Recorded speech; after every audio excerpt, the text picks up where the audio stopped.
Ah, look, the janitor wore paint. Mason laughed again, louder this time. As Hal walked past with his mop bucket, sleeves rolled and dried gray flecks, still clinging to his shirt. A few nearby soldiers chuckled. Daniels gave a half smile, but his eyes didn't leave the old man's arm. That tattoo, it wasn't random. It was old, worn, but precise. You saw it too, right? Daniels muttered under his breath. That mark on his arm. Mason scoffed, shaking his head. It's a janitor's badge of honor. Means he fought the war against dirty basements. But Daniels didn't laugh this time. He turned slightly, watching Hal round the corner. His walk wasn't clumsy. It was slow, balanced, intentional. And for a second, just a second, it reminded Daniels of someone walking patrol. Not cleaning floors, the hallway stank faintly of disinfectant and burned coffee. Like it hadn't been aired out since the Cold War, and in some corners of Fort Ironclad's administrative building. Maybe it hadn't. Every morning, right at 0630, Harold Hal Mendez pushed open the side service door, hung his mop bucket on the hook behind the janitorial closet, filled it with scalding water, and began his rounds. He said nothing. Not because he couldn't, but because, over time, silence had become easier than small talk or fake smiles. He moved like a man whose bones remembered too much, back stiff, knee favoring his left leg, the limp masked only by the steady rhythm of the mop swishing across linoleum floors that gleamed, under decades of institutional overhead lighting. To most of the men walking past, Hal was just part of the furniture, a human extension of the wet floor signs and squeaky wheels, another gray shirt blending into a gray wall. Nobody noticed the way he traced his fingers over the hallways, cinder block ridges every time he passed through, like each block told a story only he remembered. And nobody noticed the ink faded on his right arm, peeking from under the rolled-up sleeve of his uniform shirt, a symbol that used to command silence in briefing rooms, now mistaken for an old biker tattoo or prison badge. That morning, like many before, the laughter started just as he turned the corner near the east wing. Two junior officers, one loud, cocky, with hair too styled for military regs. The other, quieter but always nearby, stood near the water cooler, sipping coffee, like they'd earned it. Ah, look, the janitor wore paint, Mason joked, elbowing his buddy Daniels as Hal passed with a bucket that clanked faintly against the wall. A couple of other enlisted men nearby chuckled. Mason smirked wide, pleased with himself. Daniels laughed too, sort of, but his gaze lingered a beat too long on the old man's arm. Hal didn't look at them, didn't say a word. He just kept walking, mop handle in one hand, the other resting on the mop's wooden shaft with slow, deliberate movements, the kind you don't learn pushing a cart, but patrolling a zone. His boots were scuffed but lined up perfectly beneath him. His spine didn't curve like a man hunched by failure, but one carrying weight nobody else could see. The joke bounced off the walls and faded, but it didn't leave the air. Hal turned into the logistics wing and stopped, just long enough to look at the photo on the wall. A young lieutenant, years ago, shaking hands with a general after completing a training exercise in Panama. Hal didn't stare at the general. He stared at the blurred figure in the background, just out of focus, barely visible, but unmistakably himself. No one else ever seemed to notice it. He didn't expect them to. At noon, like always, Hal sat on the bench behind the loading dock. His sandwich was turkey on dry wheat. Always turkey, always dry, wrapped in the same wax paper, folded in a triangle, placed neatly inside a brown paper bag. A napkin lay folded under the sandwich, creased perfectly down the middle, though no one had touched it but him in years. His wife used to fold them like that. She was gone now, but he still did it anyway. Maybe it was habit. Maybe it was hope. He took slow bites, eyes fixed on the distance beyond the fencing, not lost, but focused, like a man keeping watch. The bench creaked when he stood. He left nothing behind, not even crumbs. Back inside, he passed the same two officers again. You missed a spot, Mason said loudly, pointing to a patch of already clean floor. Hal didn't blink, didn't even pause. But Daniels didn't laugh that time. Instead, he glanced back at the janitor's sleeve, rolled up higher than usual. There it was again, that ink. The shape was rough but familiar. Wings, a blade, a curve that wasn't decorative but defined. That night, Daniels sat in the barracks flipping through an old training manual he found in the digital archive.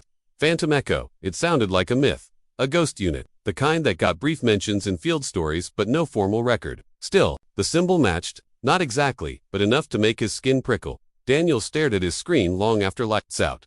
The next morning, Hal returned earlier than usual. The halls were still dark. Emergency lights glowed pale orange across polished floors. He moved slower than usual, not from fatigue, but caution, like the quiet had gotten louder overnight. He took his usual route past the records room, his mop moving in straight, perfect lines. He passed the command hallway and paused at the wall with the promotion plaques. Near the bottom corner was a familiar name.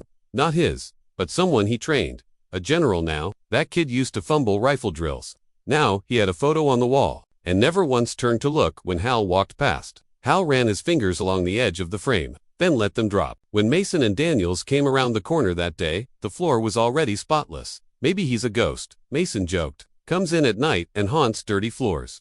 Daniels didn't respond. He was watching Hal again. Not the mop, not the bucket, but the way the man walked. Slow, steady, not dragging, not limping, balanced. And that tattoo, it didn't look random anymore. It looked earned. You ever wonder, Daniels said later that afternoon, why a man that age is still mopping floors? Mason shrugged. Maybe he's broke. Or maybe, Daniels said carefully, he's hiding in plain sight. That night, Hal sat on his bench again.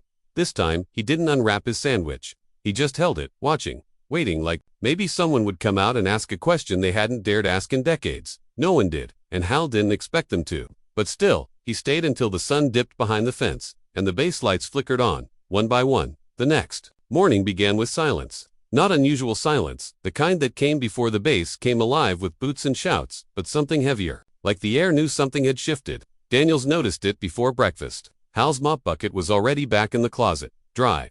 Hallways were spotless. Lights on floors gleamed like they had been polished by someone who cared, or someone trained to do things right the first time. Ghost janitor strikes again, Mason muttered as they passed the admin wing, but his voice lacked the usual punch. He paused to light tap the wall with his boot.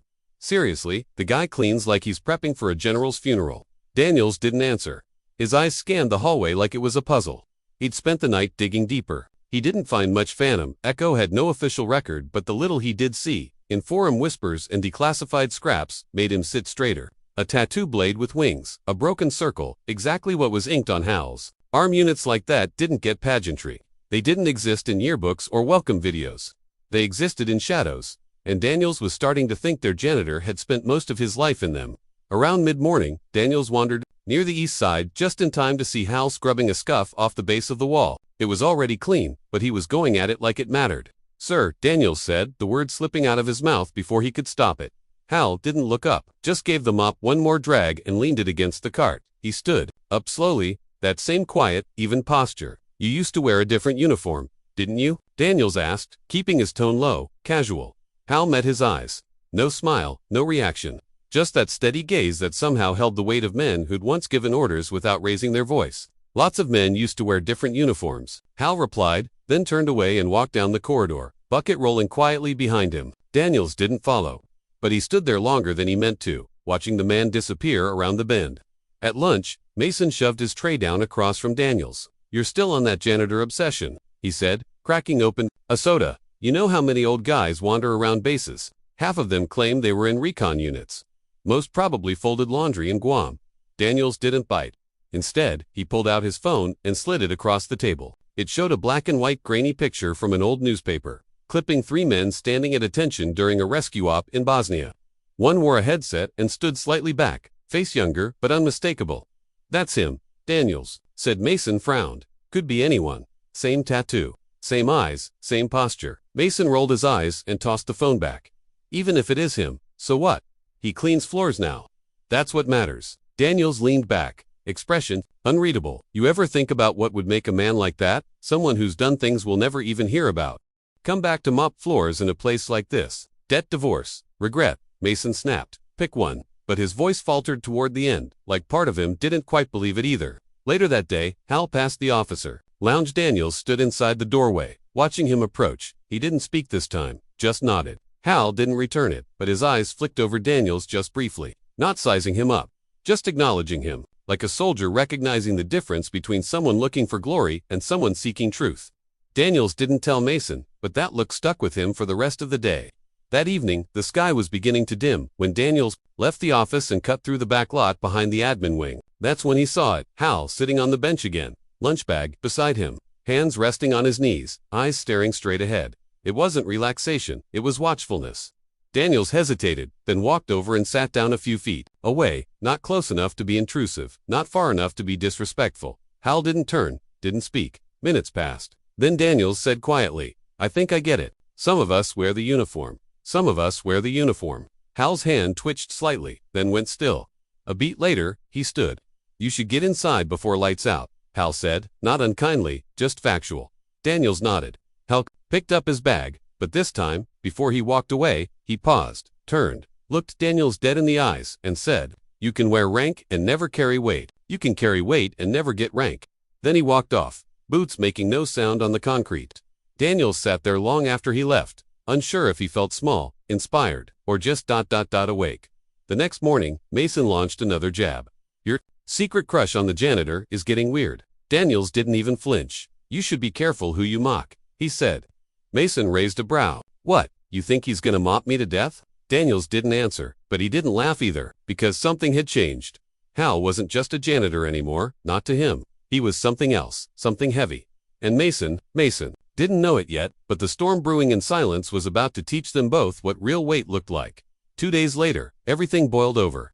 It started with a broken coffee maker and a delayed inspection. Nothing dramatic, just the kind of chaos that made tempers short and mouths reckless. Hal was in the supply hallway outside the planning room, quietly fixing a stripped screw on a loose vent panel with the kind of precision most men half his age wouldn't bother with. Mason stomped past, muttering under his breath about delays and bad coffee, and when he saw Hal crouched there, sleeves rolled, sweat forming at the collar, he scoffed louder than necessary. "Man's working harder now than he ever did in uniform," Mason said, loud enough for everyone nearby to hear. Some laughed. A few looked away awkwardly. Daniels, sitting at a desk in the far corner, didn't laugh. His pen stopped moving. Hal didn't flinch, didn't rise, didn't turn. He simply tightened the last screw, stood slowly, and wheeled his cart away, the rubber wheels making a slow, deliberate sound across the polished floor. But something shifted in the air. A quiet tension. Later that afternoon, Daniels found him in the storage room behind the lower-level mailroom, the place nobody visited unless a machine broke or a shelf collapsed. Hal stood in front of an open locker, one of the old ones built into the wall, the kind that hadn't been used for years. His hand rested lightly on a small cardboard box inside, like it held something delicate. When Daniels cleared his throat, Hal didn't startle. He just closed the locker slowly, turned, and leaned against the wall, like a man who'd been standing too long. "You came to ask something," Hal said, "not a question, a statement." Daniels hesitated. "Did you know a man named Greer? Lieutenant Colonel Samuel Greer? Bosnia, 1993. Hal's eyes didn't change, but his posture did. Shoulders drew back half an inch, jaw tightened. "Yes," he said simply. "You were there." Hal didn't nod. He didn't need to. Daniels took a step closer. "He's my uncle. He died during a joint op. We were told it was a supply ambush. But there was a whisper about another team. A shadow unit that they never made it out. But one man did." Silence stretched like wire between them. Then Hal said, quietly, "They weren't wrong." Daniels stood there, the air thick, the hum of old lighting vibrating against the walls. "Why come back here?" he asked. "Why mop floors for people who don't even see you?" Hal didn't answer. Right away, he stared at a crack in the floor near the utility drain, like it held something important. "Because the silence is honest," he finally said, "and because there are still things I need to watch." Daniels opened his mouth to speak, but Hal pushed past him gently, pushing his cart with the kind of stillness that comes from too many nights hiding in places no maps remembered. That evening, word began to ripple, quiet at first, like a rumor no one wanted to believe. The younger guys started noticing things. How Hal knew every door code without looking. How he navigated the building like it was muscle memory. How he stood when colors passed, not casually, but exactly as per regulation, even though no one ever told him to. A sergeant from logistics mentioned that once, during a blackout last year, Hal had rerouted backup power manually, something only command-level personnel should have known how to do. A staff clerk swore he saw Hal disassemble and reassemble a jammed locking mechanism on a secure file cabinet in under a minute without any tools. And still, most dismissed it. Mason certainly did. "You guys are falling for a legend." He laughed the next morning, tossing his backpack down on his desk. "What's next?" He took down bin Laden with a mop handle. But Daniels didn't argue anymore. He didn't have to. Hal had become something different in the eyes of those who paid attention. Not loud, not glorious. Just quietly unshakable. That afternoon, a visiting colonel from base security arrived to walk the admin wing. A scheduled drop-in. Normal stuff. He passed Hal in the hallway and slowed. Stared. Hal didn't stop pushing his cart, but the colonel stopped moving entirely. "Mendez," he said aloud. Everyone nearby froze. Hal paused, turned, looked him dead in the eyes. "Sir." A single word, no rank, no salute. But the tone, the way he said it, made the colonel straighten like he'd just been called out during inspection. "I'll be damned," the colonel said softly. "You're still here." A few officers looked between them, confused. Mason leaned into Daniels. "You know him?" he whispered. Daniels didn't respond. His eyes were locked on Hal, who simply gave the colonel a respectful nod and resumed his mopping like nothing had happened, but something had. The colonel stood frozen for another 5 seconds before finally turning away, and from that moment on, nobody laughed when Hal passed. Not even Mason. That evening, Daniels sat on the same bench outside where Hal usually ate. Hal didn't join him, but from across the lot, he looked back once. A quiet moment, a silent nod, and then he disappeared into the building once more, the light from inside casting his shadow long against the concrete like a ghost who'd decided for reasons of his own to remain. It happened on a Wednesday. Inspections had wrapped early, and the mood in the admin wing was lighter than usual. Mason cracked a few jokes in the hallway, but they didn't land like they used to. The shadow of last week's moment with the colonel still hung in the air. Daniels noticed how fewer people laughed at Mason's barbs now, how more of them started holding elevator doors for Hal or simply gave a respectful nod when he passed. They still didn't know the whole story, but they knew enough to stop pretending he was invisible. That afternoon, something unexpected happened. A memo came down from Regional Command. Classified archives were being physically transferred through Fort Ironclad to a temporary holding room in the secure wing. The crates arrived under escort, sealed, coded, and marked with a classification that few dared touch. One of the officers from the convoy had a clipboard in hand, reading out transfer details. "Where's the assigned storage liaison?" he asked. There was silence. A few staff members shuffled nervously. The officer repeated louder, "Who's authorized to receive inventory in the logistics sublocker?" Still, no one stepped forward. Until Hal appeared at the top of the hallway. He said nothing, just walked forward. Daniels watched from across the corridor. Hal didn't present credentials. He didn't offer explanation. He simply walked past the officer, tapped the lock panel on the secure locker with a 6-digit code that hadn't been shared with anyone at Fort Ironclad in years, and opened the reinforced door like he'd done it yesterday. The officer froze. "Who authorized?" he began, but was cut off when one of the convoy team, an older man with deep lines in his face, stepped forward, staring at Hal like he'd seen a ghost. "Stand down," the older man said. "He doesn't need authorization." The room went still. Hal gave the man a nod, not friendly, not cold, just a soldier's nod. Then he turned and began unloading the crate himself. No fanfare, no speech, just efficient, practiced movement. Daniels looked over at Mason, whose face had gone pale. "Who is he?" Mason whispered. Daniels didn't answer. He just stepped aside as Hal passed, carrying a box marked Operation Sundial, a name no one else dared say out loud. The rest of the afternoon passed in a strange silence. Men whispered, speculated, pulled up old files and found nothing. But the weight of truth hung there anyway. That evening, as shift turnover began, and most officers filtered out of the admin wing, Mason stayed behind. Daniels noticed him lingering by the service hallway, near the janitor's closet. Hal emerged just as Mason turned. For a long second, they stood there, Mason, the loudmouth mocker, and Hal, the quiet ghost. "Sir," Mason said quietly. The word was rough, like gravel pushed from the back of his throat. "I was wrong." Hal looked at him. No expression, just those same heavy eyes. Then he stepped forward, stood right in front of him, not towering, not threatening, just present. He extended a hand. "Respect," he said simply. Mason took it. Daniels watched the handshake from the end of the hallway and felt something shift. That wasn't a lecture. That wasn't a punishment. That was a reckoning, not with rank, but with reality. The next day, something unspoken changed across the base. Hal still mopped, still came in early, still sat on his bench behind the loading dock, sandwich folded the same way. But now, officers nodded when they passed. Some saluted. One even asked for advice, not because of a rank on his chest, but because they finally saw what he carried. The weight, the years, the discipline buried under silence. That afternoon, a staff sergeant slipped a note under Hal's supply door. It was just 3 words. "We know now." Hal never mentioned it, just tucked it into the pocket of his faded shirt and went back to work. Daniels, watching from the far end of the corridor, finally understood something no manual had ever taught him, that sometimes the strongest men didn't wear medals. They wore silence. That evening, as the sun dipped low in the compound, lights flicked on one by one. Daniels stood outside the admin wing and waited. Hal passed him on the way to the lot. Daniels straightened slightly and said, "You are the kind of soldier I want to become." Hal paused, looked at him, no smile, no lecture, just a nod. "Then carry it right," he said, "even when no one's watching." Then he walked away, stepped slow, steady, and strong, leaving behind a hallway brighter than any mop could make it. Sometimes the most dangerous man in the building is the one you stopped noticing.